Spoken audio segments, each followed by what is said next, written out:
Allahumma sholli wa sallim ala Muhammad wa alihi wa sahbihi kiram. Allahumma hdina siratal mustaqim siratal anbiya wal mursalin. Assalamualaikum warahmatullahi wabarakatuh. Alhamdulillah, saya ada waktu untuk membuat video lagi, teman-teman. Saya ingin bercerita kenapa saya sampai terlalu cinta kepada Allah dan terlalu cinta kepada Nabi Muhammad. Karena apa? Ketika saya sebelum bertemu dengan Nabi Khidir itu ya, kenapa saya terlalu cinta dengan Allah dan Nabi Muhammad? Ketika itu saya mendapatkan sebuah gambaran tentang Rijalullah. Rijalullah ini nanti akan bergulir dari nabi ke nabi, dan akhirnya Rijalullah ini yang pantas untuk menyandarnya adalah Nabi Muhammad Sallallahu Alaihi Wasallam. Karena apa, teman-teman? Membahas Rijalullah, maka kita akan flashback ke masa lampau sebelum Allah menginginkan eksistensinya terwujud. Karena wujud Allah itu, sebelum wujud Allah itu dinyatakan dengan keinginan dan kehidupan, semuanya masih berbentuk alam semesta. Jadi kalau mikro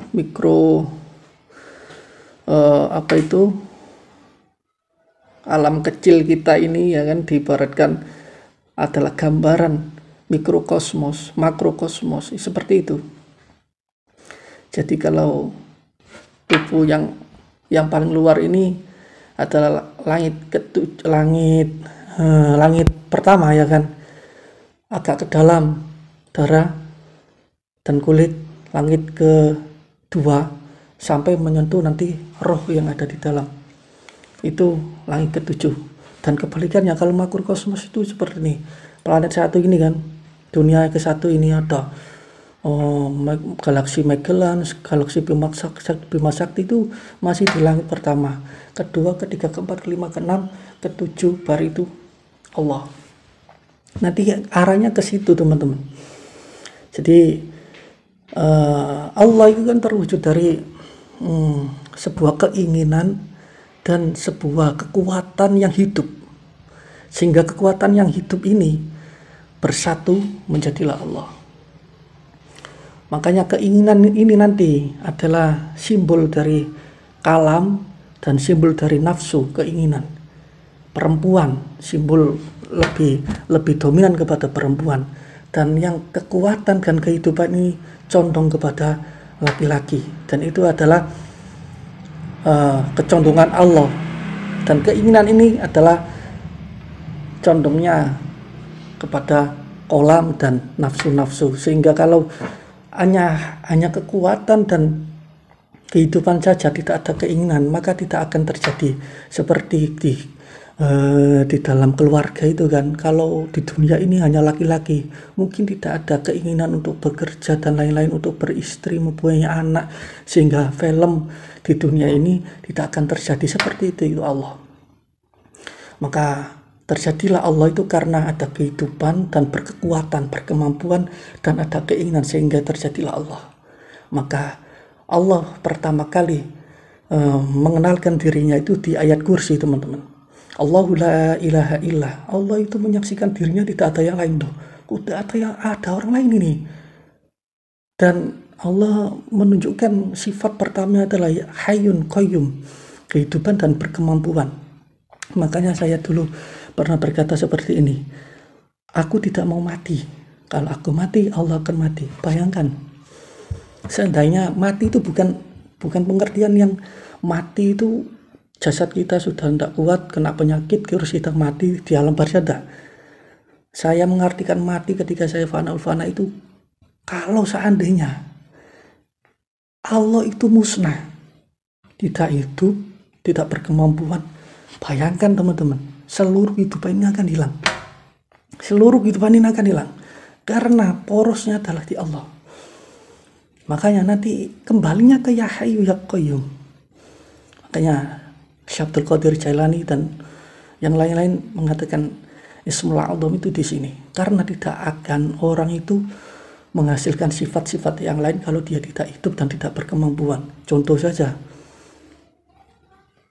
kita bisa memberikan uang karena kita mampu untuk mencari uang, ya kan, mampu mencari uang dan punya uang, makanya kita timbullah rasa untuk memberi, dan memberi itu adalah Rahman Rahim. Kemudian muncul Al-Malikul Qudus, Salamul Mu'minul Muhaiminul Azizul Jabbarul Mutakabbir dan lain-lain. Itu adalah karena dari poros sifat Allah, yaitu Ya Hayyu Ya Qayyum.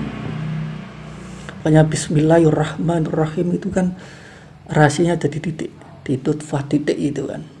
Dari titik itu nanti ada kemampuan dan kehidupan, sehingga titik ini akan membentuk sebuah huruf ba. Di situ Allah itu pada dasarnya di situ.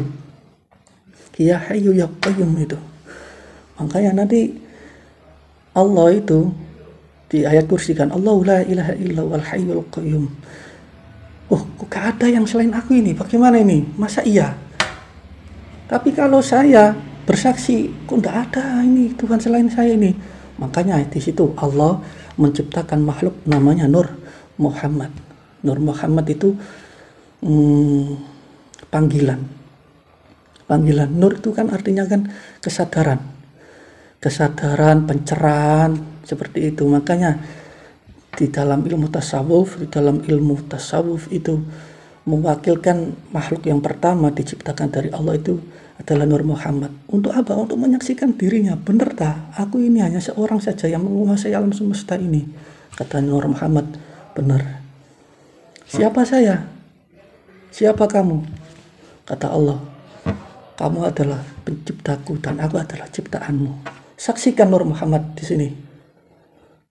Di sana siapa dia? Aku kan? Iya. Di sana siapa? Aku kan? Iya. Wahai Allah. Lah ini Nur Muhammad inilah cikal bakal nanti adanya rijalullah, adanya istafet kenabian, nubuah dan istafet kewalian. Dari situ nanti. Lah, kenapa saya terlalu cinta kepada Allah dan terlalu cinta dengan Nabi Muhammad? Karena ini.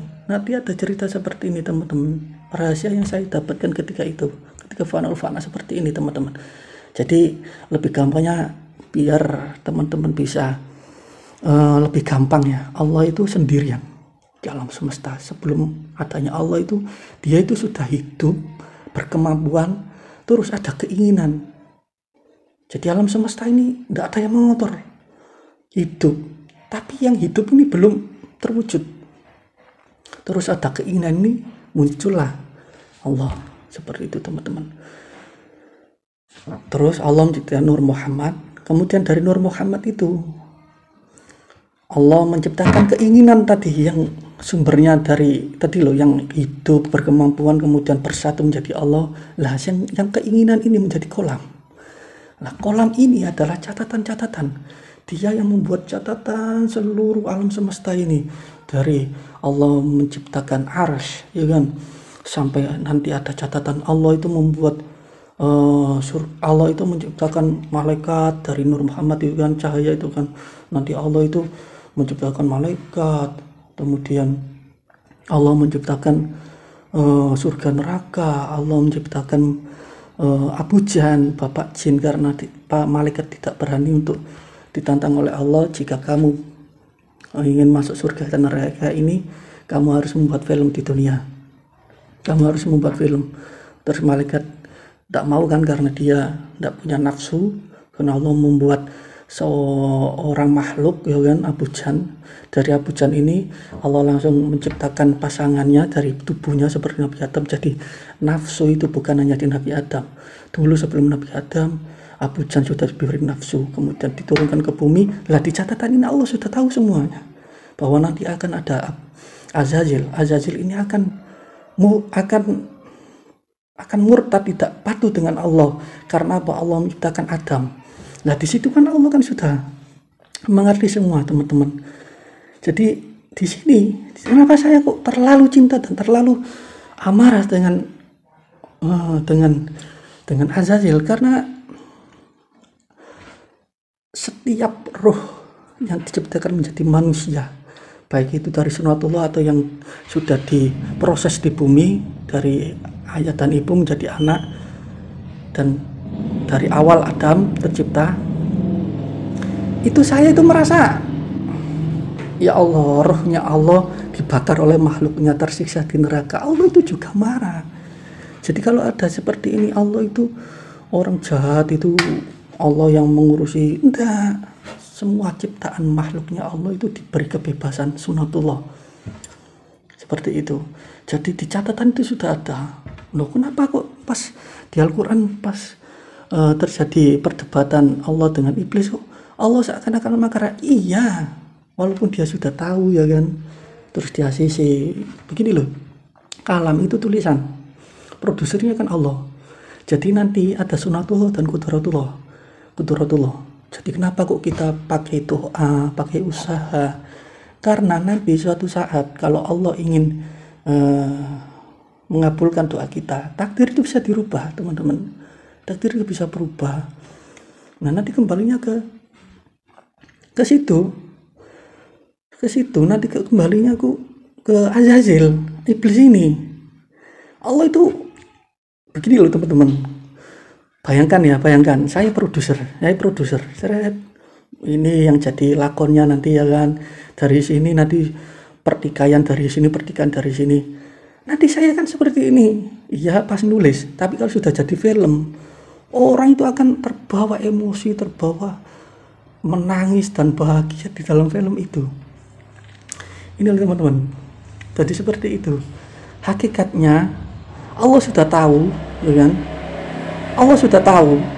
Tapi ketika tahu itu, pas berhadapan langsung, kok seperti ini aja ya.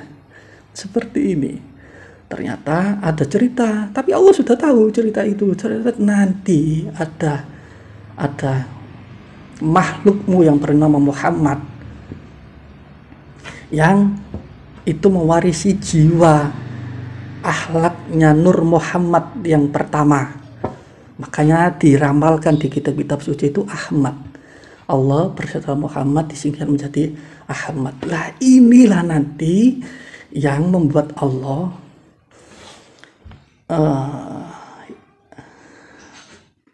makhluk ciptaannya yang dari rohnya nanti yang masuk neraka lebih sedikit daripada yang masuk surga. Karena apa? Karena Nabi Muhammad. Di sini ketika itu saya itu terlalu cinta dengan Allah. Oh ternyata Allah juga marah. Wujudnya ya kan, dari rohnya itu gara-gara Azazil di tulisan kolam ini kan. Seperti ini loh teman-teman. Suami kan apa kata istri kan ya. Suami itu yang punya uang, yang punya kerja, yang punya apa-apa. Terus istrinya yang kepingin kolam itu kan. Suaminya kan, ya nggak apa-apa lah. Ya silakan beli itu istriku kan. Seperti Allah dengan kolam itu seperti itu. Makanya kolam ini hanya bisa mencatat, membuat sejarah, membuat cerita. Allah itu, seperti ini tuh, ini. Gitu teman-teman. Nanti kalau teman-teman bisa memahami kata-kata saya ini, maka teman-teman akan bisa merasakan kasih sayang Allah kepada kita, kepada anak turun Adam. Bagaimana cintanya Allah itu pada kita. dan betapa kita berterima kasih kepada Nabi Muhammad. Makanya Allah selalu dan malaikat Jibril selalu bersolawat kepada Nabi Muhammad, karena dari Nabi Muhammad inilah pertikaian ini dimenangkan oleh kubu Adam, karena di dalam tubuh Adam ada Allah di situ. Paham kan teman-teman? Di dalam tubuh Adam ada Allah di situ secara tidak langsung. Permusuhan kita ini adalah antara Allah dan jin. Antara Allah dan jin. Gara-gara siapa? Gara-gara kalam.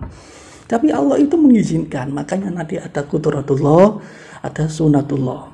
Manusia itu diwajibkan berdoa dan berusaha. Nanti tulisan-tulisan itu Allah kan yang mempunyai. Wallahu la ilaha illa al-malikul quddus salamul mu'minul. Allah itu yang mempunyai kekuasaan untuk merubah. Seperti itu teman-teman. Nanti makanya saya tidak mau mati. Kalau saya mati, Allah akan mati. Itu pas saya fana'ul fana itu baru saya bisa mengartikan. Oh, ternyata yang mengatakan saya tidak mau mati itu Allah yang waktu itu bertajalli dalam diri saya. Makanya saya pernah mengatakan seperti ini teman-teman. Allah itu saya. Allah itu bintang. Allah itu matahari. Allah itu malaikat. Allah itu semuanya Allah. Tapi semuanya itu bukan Allah. Nah, saya kalau aku tidak mau mati, kalau aku mati Allah akan mati. Allah yang saya katakan mati di terakhir itu bukan Allah yang asli. Yang asli itu aku yang mati. Jadi kalau Allah mati teman-teman, Allah tiada maksudnya, semuanya akan hilang teman-teman. Makanya berterima kasih saja kita dibuatkan film seperti ini. Nanti las-lasnya, nanti akhir-akhirnya kita itu berserah diri seperti ini. Ya, nggak apa-apa lah, memang ada film-film seperti ini daripada tidak ada. Berarti Allah kemana ini? Seperti itu. Makanya saya ketika ditanya tujuanmu sekarang apa, surga atau neraka, enggak, dua-duanya. Tujuan saya kembali kepada Allah. Kembali kepada Allah. Entah besok setelah kiamat, setelah yaumul, ke hari kebangkitan ya kan, yaumul mahsyar, kemudian Allah memasukkan neraka dan surga. Tapi insya Allah yang menang nanti Allah, yang menang Nabi Adam. Karena apa? Karena Nabi Muhammad. Makanya kita harus bersolawat kepada Nabi Muhammad. Bukan karena itu kita mendoakan pada Nabi Muhammad, tidak. Karena dari film inilah aktor utama yang Nabi Muhammad, teman-teman. Seperti itu, hakikatnya seperti itu. Makanya saya terlalu cinta waktu itu ketika saya diberi rasa sama Allah seperti itu. Saya orang gila. Setiap saya berdiri, duduk, itu melihat video rekaman-rekaman seperti itu. Betapa indahnya Allah menciptakan film ini. Teman-teman pernah berpikir ya, apakah teman-teman ingin selalu menjadi aktor atau artisnya Allah? Ada enggak yang kepingin jadi panitia? Atau kalau di film itu ada produser, ada kameramen, masa enggak mau seperti malaikat? Masa ingin jadi aktor, setelah aktor terkenal, dapat kekayaan, dapat seperti ini, intinya surga ya kan? Kalau yang jahat nanti orang-orang masih mengingat itu jahat. Nah, kalau di akhirat masuk neraka, masa seperti itu? Teman-teman, apakah ini seperti itu? Kalau saya enggak. Kalau saya ingin kembali kepada Allah, saya tidak ingin masuk surga dan tidak kuat juga masuk neraka. Buat sekali-sekali nggak jadi aktor atau aktris, jadi panitia. Dan semoga saya menjadi panitia yang tidak balelo kepada Allah seperti Azazil. Sekian dari saya. Bila ada kata-kata yang salah, saya mohon maaf yang sebesar-besarnya. Besok saya akan menceritakan hakikat-hakikat yang lain. Kenapa saya kok sampai tergila-gila dengan Tuhan? Saya akan ceritakan semuanya teman-teman. Billahi taufiq wal hidayah waridha wal inayah. Assalamualaikum warahmatullahi wabarakatuh.